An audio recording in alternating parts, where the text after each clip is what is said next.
Bonjour à tous et bienvenue dans cette analyse du lundi 14 novembre sur les paires de Forex Major. Alors j'ai décidé de faire ça sous un nouveau format. Dorénavant, je ferai une pré-analyse en off afin de pouvoir directement vous proposer les meilleures opportunités de la semaine.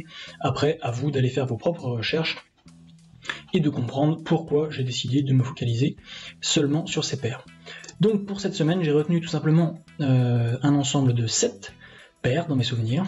Donc AUD-USD, EUR-JPY, EUR-USD, GBP-AUD, GBP-JPY, GBP-USD et USD-JPY. Étant donné que ces paires sont relativement corrélées entre elles, sauf pour USD-JPY, il faudra bien évidemment prendre cela avec des pincettes ou comparer quel actif sera le plus intéressant.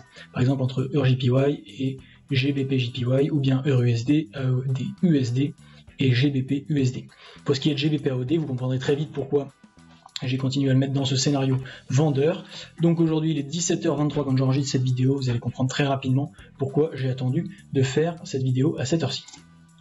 Commençons tout de suite par AUD-USD. AUD-USD, on a pu voir une très belle impulsion jeudi-vendredi avec une cassure des 0.65, un niveau clé.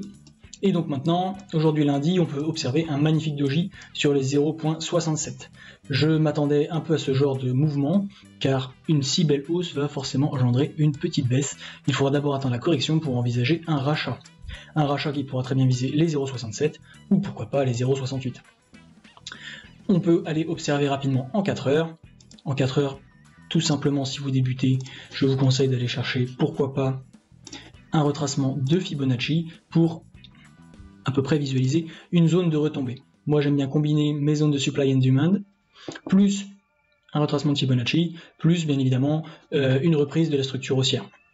Si on observe une cassure et un retest de la structure, pour moi la structure est invalidée, aussi bien à partir du moment où nous tombons sur du 4 heures et qu'il y a une cassure de structure, je me méfie.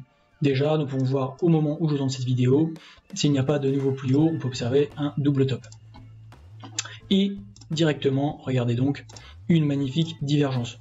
Voilà, donc pour moi, je m'attendrais directement à pourquoi pas, on pourrait même, si on voulait vraiment abuser, vendre ce magnifique range.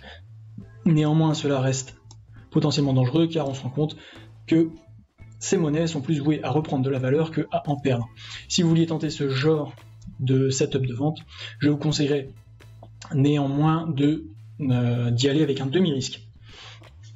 Donc voilà ce qu'il en est pour deux AUD-USD, donc plutôt un setup acheteur, mais d'abord on attend la correction avant d'entrer en achat, il ne faut pas être trop précipité. EUR-JPY, à quoi peut-on s'attendre cette semaine? Je reste sur un scénario vendeur. Alors début de semaine, bon, il fallait néanmoins s'attendre à une correction. Pourquoi une correction? Car la semaine dernière nous sommes venus des 147 et nous sommes allés taper les 143 à ce niveau-là. Et vendredi nous avons observé un magnifique doji. Magnifique doji, qu'est-ce qu'il nous dit? Qu'est-ce qu'elle nous donne comme information? Ce doji, c'est une bougie d'hésitation. Or, comme nous pouvons observer, lundi, nous avons déjà eu de nouveaux beaux départs. Effectivement, si nous allons sur du 1 heure, nous pouvons voir que la structure baissière a déjà été cassée. On peut voir ici, si vous êtes vraiment assez observateur, pardon, pas celle-ci, on peut observer directement cette structure-là qui serait pour moi une espèce de double bottom, sinon un épaule, tête-épaule inversée. Alors je ne sais pas si vous allez le voir. Épaule 1, tête, épaule 2. Pourquoi épaule 2? Car c'est simplement un retest de la ligne de coup qui est un peu sale, il faut le dire, sur cette figure. Mais elle fonctionne, on s'en rend aussi très bien compte de cette hésitation en 4 heures. Alors tout simplement, on peut s'attendre à un retour sur pourquoi pas les 145, 146, plutôt les 146, comme j'ai déjà tablé sur cette figure. Pourquoi? Car nous sommes dans un canal descendant. Attention néanmoins, on peut très bien s'attendre à un retour sur les 100% de Fibonacci, c'est-à-dire pourquoi pas sur les 147. Beaucoup de gens se précipiteront pour acheter, comme assez régulièrement, alors qu'en fait ça sera tout simplement un fake out, et le prix repartira potentiellement et quasiment sûrement à la baisse. Pourquoi à la baisse? Car en ce moment on ne peut pas envisager un maintien de 1 euro à 145, 146 JPY, ce sont des niveaux quasiment historiques dans mes souvenirs, si je ne vous dis pas de bêtises. On n'a pas connu ça depuis, voilà, depuis la crise de 2008. Enfin, depuis les années 2008, pas forcément la crise. C'est pas forcément corrélé. Alors, néanmoins, EuroJPY, setup intéressant pour pourquoi pas reviser ensuite les 143 dans un premier temps, voire pourquoi pas les 142, comme indiqué par ces flèches. Voilà pour ce qui est de EuroJPY. Maintenant, EURUSD, nous allons observer à peu près le même scénario. Nous commençons par du daily. Aujourd'hui, on peut voir qu'il n'y a pas eu franchement de continuation de la tendance haussière. Nous sommes bloqués au 1.03, 1.04. On n'a pas réussi à atteindre les 1.04. On verra demain. Mais pour l'instant, je partirai plutôt sur un scénario pareil. Pourquoi pas correctif. Attention néanmoins, on pourrait avoir de belles surprises. Il y a quand même quelques news cette semaine. Enfin, quelques données économiques qui sortent, qui pourraient peut-être pousser le prix encore un peu plus haut, et pourquoi pas tenter de venir casser cette barre des 1,03 €, pardon, enfin des 1.03. Si cela advient, eh bien il faudra attendre deux scénarios, à mon sens. Un scénario, pourquoi pas, de vente en demi-risque, un rachat plein, car pour moi la structure reste acheteuse. Si on ne vient pas recasser ce point, ce précédent point bas de plus en plus haut,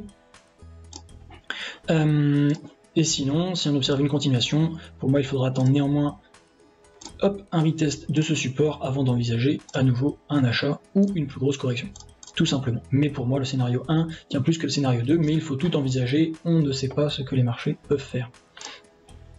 Ici GBPAOD, pourquoi je l'ai laissé dans ma liste de cette semaine, car tout simplement c'était un très beau trade à prendre la semaine dernière. Pour les plus audacieux, on pouvait le prendre dès lundi ou sur son retest qui était donc jeudi. Pourquoi c'était quelque chose d'intéressant? Les plus observateurs ont observé en une heure déjà ici ce double top qu'on peut voir à gauche, que je vais réentourer, hop, qui a amené à des points bas de plus en plus bas. Ici il y a une cassure, mais en fait on se rend compte que c'était un fake out, car il y a eu beaucoup de bougies d'hésitation. On va zoomer sur ça. Beaucoup de bougies d'hésitation, et ici cette grande bougie noire qui est venue englober toute la précédente hausse pour aller chercher un nouveau point bas. Ici les 1.75 625. Ce trade pour moi est toujours valide, toujours en cours. On peut potentiellement aller chercher une nouvelle entrée en 30 minutes ou en 15 minutes s'il y a un retour comme ceci, sans cassure de structure bien évidemment, et à nouveau des signes de vente. Pourquoi pas aller chercher les 1.74, la target finale étant les 1.74 sur GBP AOD. Maintenant passons à GBP JPY, on va se repasser en vue 4 heures et daily, mes unités favorites. La semaine dernière, scénario vendeur qui a été validé dès le lundi. Donc ici il y avait un très beau trade à prendre des 169 jusqu'au 163, bon disons plutôt les 164 car les 163 c'était dû à la volatilité. Néanmoins, à quoi peut-on s'attendre? On peut s'attendre à une continuité de cette tendance, mais pour moi il faudra attendre de voir un pullback. Pour l'instant la bougie aujourd'hui nous laisse encore dans l'incertitude. Pour moi j'attendrai un pullback. Donc on pourra par exemple prendre le précédent point haut de plus en plus bas, tracer comme ici un Fibonacci et observer ce que va faire le prix. Ici dans un premier temps, si on va sur du 1 heure, on peut voir que la structure pour l'instant n'a pas cassé, il a rejeté les 166, peut-être que le prix va directement tomber à nouveau sur les 163, voire plus bas. On aime bien aller chercher les 50% de Fibonacci, mais il arrive assez régulièrement que sur GBP JPY ou ces paires en JPY plus généralement, nous allons juste chercher les 38% de Fibonacci. À partir de ce moment-là, GBP JPY, EuroJPY, comme vous pouvez l'observer, le même scénario, à vous de voir quel est le graphique le plus simple à lire pour vous. Pour ce qui est de GBP USD, eh bien, on se retrouve exactement sur le même scénario que nous avons pu voir précédemment, sauf qu'ici, à mon sens, nous sommes plus sur une espèce de rising wedge. Un rising wedge, qu'est-ce que c'est? C'est une figure, pourquoi pas, de continuation, dans certains cas de figure, c'est le cas de le dire. Donc pour le moment, soit nous sommes sur un rising wedge, soit tout simplement sur un canal haussier en correction. Pourquoi pas venir casser la structure en allant chercher plus bas comme sur ce scénario et chercher plus haut, continuer comme ça et pourquoi pas réintégrer après à la hausse. Néanmoins, peut-être que nous verrons une réjection à des anciens points stratégiques, des points clés qui pourraient être, on va réussir à les tracer assez rapidement, les 1.19 qui ici ont déjà servi par le passé. Ici pour moi c'était un fake out. Hop. Et ici 1.22. 1.22, 1.23. Alors le tracé est imparfait, c'est un tracé assez rapide, je n'ai pas envie de faire une analyse très longue aujourd'hui pour vous, car une vidéo très longue n'est pas forcément très agréable, il faut parfois savoir aller à l'essentiel. Là-dessus, comme on voit sur une vue 4 heures, comme je vous l'ai expliqué, comme il y avait déjà en scénario la semaine dernière, attendre une cassure, un retest, une vente pour les plus audacieux, et après attendre une cassure à la hausse, un retest, et pourquoi pas un achat. Mais étant donné qu'ici nous sommes dans une correction d'une tendance qui se voulait initialement baissière, pour l'instant je continuerai à aller chercher des achats, tout simplement. Donc ici, en 4 heures, pour moi on pourrait aller chercher les 1.16, cette zone-ci, pour racheter. Peut-être que nous pourrons aller chercher les 1.15, voire les 1.14. Mais il ne faudrait pas casser ce point bas de manière complète, sinon pour moi ça serait un retour de la tendance baissière. Pour un retour complet de la tendance baissière, il faudrait voir une cassure de ce point, c'est-à-dire quelque chose comme ça, un retest, peu importe le niveau, et ensuite une continuité de la vente. Néanmoins ça serait plutôt catastrophique si nous en arrivions là. Enfin, pour finir assez rapidement, USD-JPY, pourquoi? Car la semaine dernière nous avons observé une très belle chute. Effectivement, l'USD-JPY était à un niveau record depuis quelques semaines, qui n'avait pas été observé pareil depuis extrêmement longtemps. Donc pareil depuis, si je ne vous dis pas de bêtises, oui, les niveaux de 98. Donc ce qu'il est à observer pour le moment, pourquoi pas un pullback.